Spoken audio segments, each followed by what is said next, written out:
జై శ్రీకృష్ణ. ఈరోజు భగవద్గీతలోని 6వ అధ్యాయమైనటువంటి ఆత్మసంయమ యోగాన్ని నిత్యం పారాయణ చేయటం వల్ల వచ్చే ఫలితాన్ని కథ రూపంలో తెలుసుకుందాం. పూర్వం గోదావరి తీరంలో ప్రతిష్ఠానము అనే నగరం ఉండేది. అక్కడ జానశ్రుతి అనే మహారాజు రాజ్యం చేస్తూ ఉండేవాడు. ఆయన పరాక్రమంలో, యజ్ఞ యాగాది క్రతువుల అనుష్ఠానంలో, దాన ధర్మాలలో, నిరతాన్న దానంలో జగత్ప్రసిద్ధుడుగా ఉండేవాడు. ఒక రోజున ఆయన మేడ మీద విహరిస్తూ ఉండగా ఆకాశంలో కొన్ని తెల్లని హంసలు తిరుగుతూ కనిపించాయి. అవి మామూలు హంసలు కావు అని అనిపించి ఆ రాజు నిశితంగా పరిశీలిస్తున్నాడు. ఇవి కొంతమంది దేవదూతలు ఈ హంసల రూపంలో తన దగ్గరకే వస్తున్నాయి అని ఆయన అనుకున్నారు. వెంటనే వాటిని జాగ్రత్తగా గమనించటం ప్రారంభించారు. ఆ హంసలు సూటిగా తన దగ్గరికి రాకుండా ఆకాశంలో చుట్టూతా చక్కర్లు కొడుతున్నాయి. ఇదేమిటా అని రాజు గమనిస్తూ ఉండగానే వాటి సంభాషణ వినిపించింది. ఆ హంసల్లో భద్రాశ్వం అనే హంస కొంచెం దూకుడుగా తన వైపు వస్తూ ఉంటే వెనక ఉన్న పెద్ద హంసలు దాన్ని నివారిస్తూ, ఒరే భద్రాశ్వ, అంత దూకుడుగా వెళ్లకు. ఈ మహారాజు యొక్క పుణ్యం సామాన్యమైంది కాదు. ఇతడు నిష్కామకర్మ యోగి. ఇతడి పుణ్యం తేజస్సుగా మారి ఆకాశంలో గొడుగులాగా విస్తరించుకొని ప్రకాశించింది. ఆ తేజోమండలంలోకి వెళితే మనం కాలిపోయినా కాలిపోవచ్చు, జాగ్రత్త, వెనక్కురా అంటున్నాయి.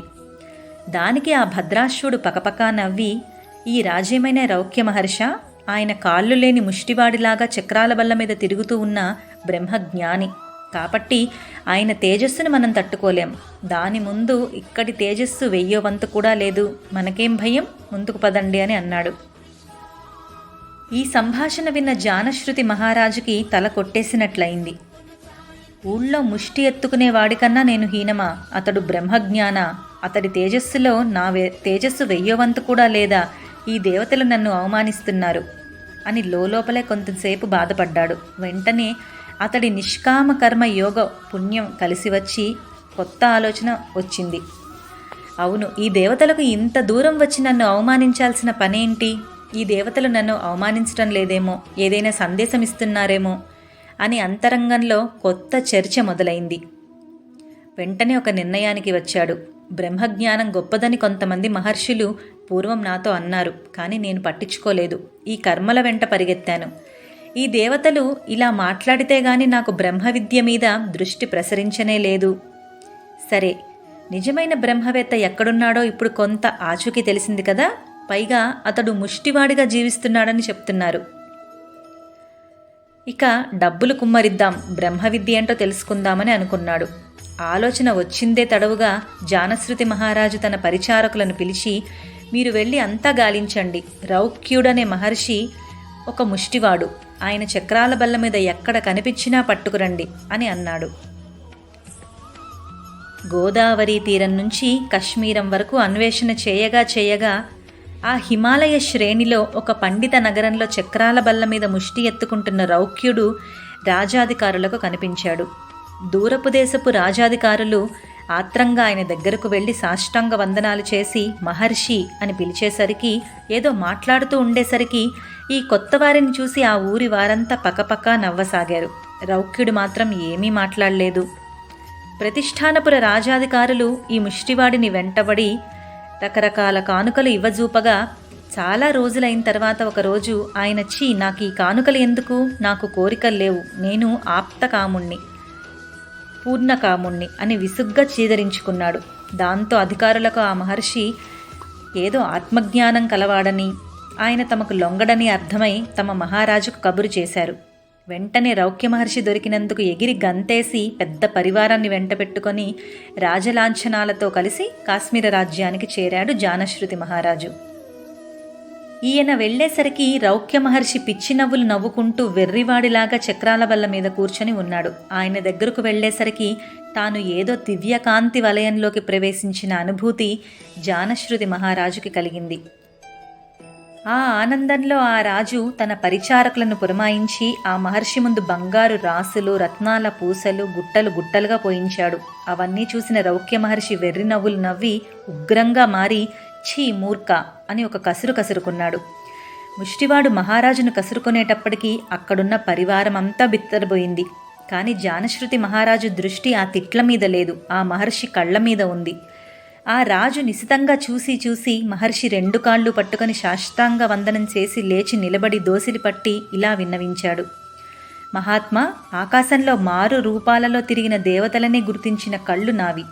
ఆ దేవతలలో కొందరిని బెదిరించిన తేజో వలయం నాది. కానీ మీ కళ్ళల్లో ఉన్న తేజస్సును చూస్తుంటే దానికి 1,000,000 సూర్యులు కూడా సరిపోవటం లేదు. మీరు నవ్వుతున్నా తిడుతున్నా కూడా మీ తేజస్సు అలాగే ఉంది. మీ తేజోవలయంలోకి ప్రవేశించిన దగ్గర నుంచి నాకు స్వర్గలోకాన్నే కాదు, బ్రహ్మలోకాన్ని కూడా దాటి ఎక్కడో తేలిపోతున్న అనుభూతి కలుగుతోంది. మీరు సామాన్య మహర్షి కాదు. మీ తపస్సు లోకరీతిలో ఉన్న తపస్సు కాదు. మహాత్మా, దయతో నాకు మీ రహస్యం చెప్పండి. మీరు ఏ సాధన చేసి ఈ సిద్ధిని సంపాదించారు? దానికోసం రాజ్యం వదిలిపెట్టి మీతో పాటు ముష్టి ఎత్తుకొని జీవించమన్నా జీవిస్తాను.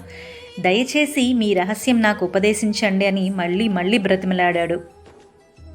రాజు కళ్ళ వెంట కారుతున్న కన్నీళ్లను చూసి రౌక్య మహర్షి పెడముఖం పెట్టి తన చక్రాల బలను తోసుకుంటూ దూరంగా జరిగాడు.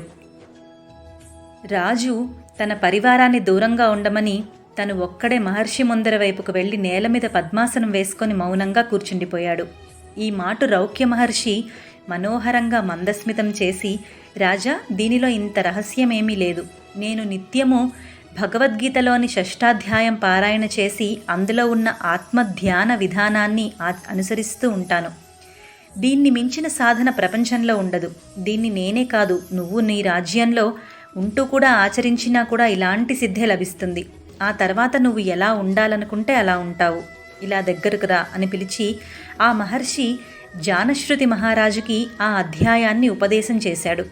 ఉపదేశం చేసేవాడి మహిమ, పుచ్చుకునేవాడి సాధన రెండూ మహోన్నత స్థాయిలో ఉండటం వల్ల జానశ్రుతి మహారాజు అప్పటికి అప్పుడే బ్రహ్మధ్యాన సమాధిలో మునిగిపోయాడు. అప్పటి నుండి ఆ మహారాజు రోజు భగవద్గీతలోని ఈ 6వ అధ్యాయాన్ని అనుసంధానం చేసుకుంటూ బ్రహ్మానంద స్థితిలో జీవితం గడుపుకుంటూ తన కర్తవ్యాలను తను నిర్వహించాడు. అందరూ జానశ్రుతి మహారాజంత ఉన్నత కర్మయోగ నిష్ఠలో లేకపోయినా యథాశక్తిగా కర్మయోగాచరణ చేసుకుంటూ ఈ భగవద్గీత 6వ అధ్యాయాన్ని నిత్యము పారాయణ చేస్తూ ఉంటే వారికి ఈ జన్మలోనే మోక్ష ప్రాప్తి లభించి తీరుతుంది అని ఈ కథ ద్వారా మనకు తెలుస్తోంది. జై శ్రీకృష్ణ. జై శ్రీకృష్ణ.